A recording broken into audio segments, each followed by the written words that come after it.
Standing at an airport gate can sometimes feel like standing in judgment, especially when the world is watching, and you have nothing to hide except your pain. Daniel Carter stood near Gate 32 with his 7-year-old daughter, Lily, holding his hand tightly. Her small fingers trembled just a little. "Daddy, are we in trouble?" she whispered. Daniel bent down to her level and forced a smile. He had practiced for years, the kind single parents learn to wear even when their hearts are breaking. "No, sweetheart. Everything's okay." But deep down, Daniel knew everything was not okay. A father who had already lost everything. Daniel wasn't always tired. He wasn't always quiet. And he wasn't always alone. 3 years earlier, his wife Emma had died after a long battle with cancer. The hospital room still haunted him, the beeping machines, her weak smile and her final words. "Promise me, you'll always protect Lily." From that day on, Daniel became everything: father, mother, protector, provider. He worked longer hours, slept fewer nights, and smiled through pain no one ever saw. Now Lily needed him more than ever. She had a special medical review in San Francisco, one that could not be delayed. The doctors warned Daniel clearly. Stress and exhaustion could make things worse for her. So Daniel did what fathers do when their children need them. He sacrificed. For months he worked double shifts, drove Uber late into the night, took weekend warehouse jobs, all for one thing: first-class tickets, more space, less stress, a comfortable journey for his daughter. She deserved that much. Boarding first class, now boarding first-class passengers. Daniel lifted Lily into his arms, scanning their boarding passes. Z2A and 2B. As they stepped into the aircraft, Lily's eyes widened. "Daddy, the seats are so big." Daniel smiled genuinely this time. "That's because you're royalty, remember?" She giggled. They reached their seats and began settling in when a sharp, cold voice cut through the calm. "Excuse me, sir." Daniel looked up. A flight attendant stood there, Jessica Miller. Her uniform was perfectly pressed, hair tightly pulled back, expression firm and unwelcoming. "May I see your boarding passes again?" she asked. Daniel handed them over without hesitation. Jessica glanced at the tickets. Then again, her eyebrows slowly tightened. "Sir, these are first-class seats." "Yes, ma'am," Daniel replied calmly. "That's correct." Jessica's eyes shifted, first to Lily, then to Daniel's worn jacket, his scuffed shoes, the absence of luxury brands. Her tone changed. "First class is typically reserved for premium passengers." Daniel felt the sting immediately. "I paid for these seats," he said quietly. Jessica let out a small laugh, not friendly, not amused. A laugh of judgment. "I'll need you to step off the aircraft for a moment." Humiliation in front of everyone. Lily squeezed Daniel's hand harder. "Daddy?" Daniel stood up slowly. Can we discuss this privately?" he asked. Jessica didn't lower her voice. "There's no need. You're holding up boarding." Heads turned. Whispers followed. A businessman adjusted his tie. A woman peered over her sunglasses. Jessica raised her voice further. "Sir, there's an issue with your tickets. You'll need to exit the aircraft." Lily's eyes filled with tears. "Daddy, why are they making us leave?" Daniel's chest tightened. He hugged her tightly. "It's okay, baby." But it wasn't. They were escorted off the plane in full view of everyone. Daniel had endured grief, loss, loneliness. But this humiliation cut deeper. 1 minute later, as Daniel stood at the gate holding his crying daughter, footsteps echoed behind him, fast, urgent. A man in a black suit approached, security badge visible, face tense. "Where is Jessica Miller?" he demanded. Jessica froze. "Yes, sir?" The man's voice rose. "Do you have any idea who you just removed from first class?" "I followed protocol," Jessica began. The man pointed at Daniel. "This is Daniel Carter." The terminal fell silent. "CEO of Carter Aeronautics. Primary investor in this airline." Jessica's face drained of color. "And his late wife's name funds our pediatric cancer wing." Daniel remained silent. The man continued.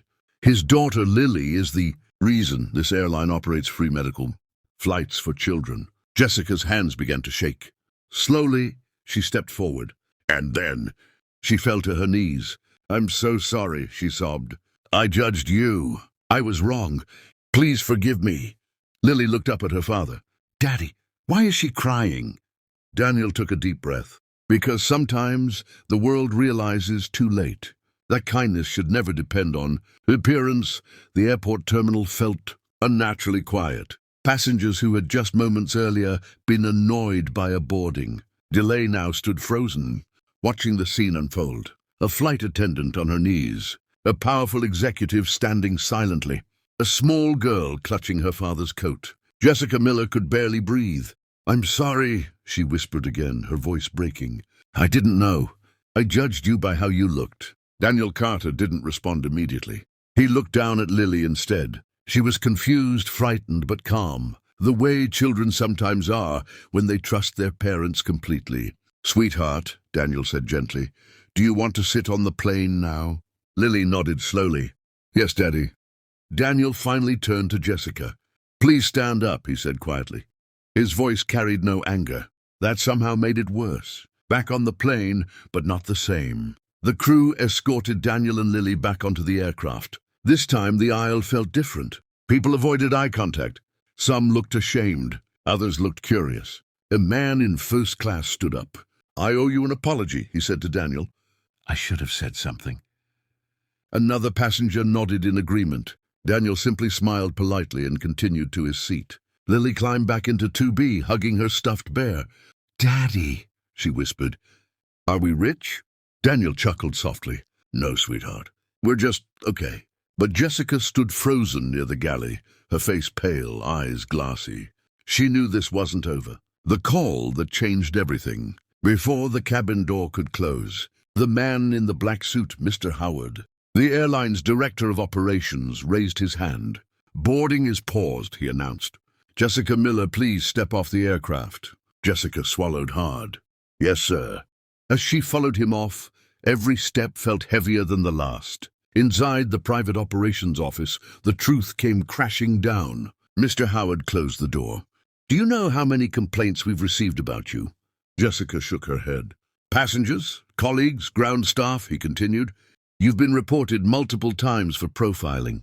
Her knees nearly gave out again. "I didn't realize—" "That's the problem," Mr. Howard said firmly. "You didn't try." Daniel's past at the side, no one saw. Back on the plane, Lily rested her head against Daniel's shoulder. He stared out the window. Memories flooded in. Before success, before wealth. Daniel had been poor. After Emma's diagnosis, he sold his car to pay medical bills, lived off instant noodles, slept in hospital chairs. No one had known who he was then, and no one had treated him kindly. He remembered nurses who ignored him, doctors who spoke over him, people who looked past him. That was why today hurt so deeply. Not because he was humiliated, but because Lily saw it.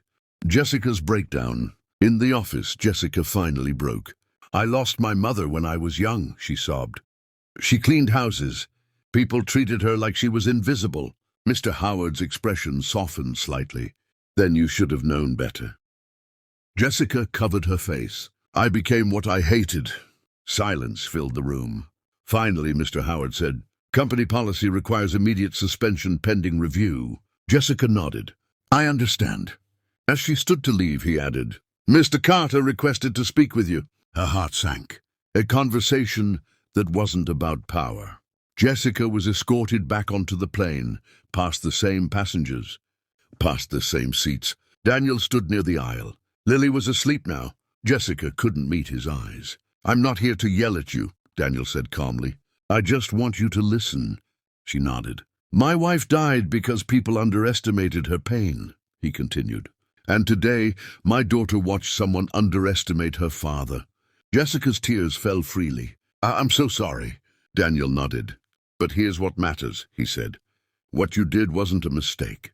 It was a habit." That sentence shattered her. The unexpected choice. Mr. Howard stepped forward. "Mr. Carter," he said, "we're prepared to issue a formal apology. Compensation and termination if you wish." Jessica's breath caught. Daniel looked at Lily. Then he surprised everyone. "No," he said. Mr. Howard blinked. "Sir, I don't want her fired," Daniel said. "I want her trained." Jessica looked up in shock. "Every employee should be required to attend empathy training," Daniel continued. "Not because of who I am, but because of who passengers are." Mr. Howard slowly nodded. That can be arranged. Jessica collapsed into sobs. Thank you, she whispered. Daniel looked at her one last time. Don't thank me, he said. Be better. As the plane took off, the engines roared. Lily stirred. Daddy, she murmured. Are we okay? Daniel kissed her forehead. Yes, sweetheart. The plane lifted into the sky, but something heavier than metal had already begun to rise. A lesson that power doesn't reveal character. It exposes it.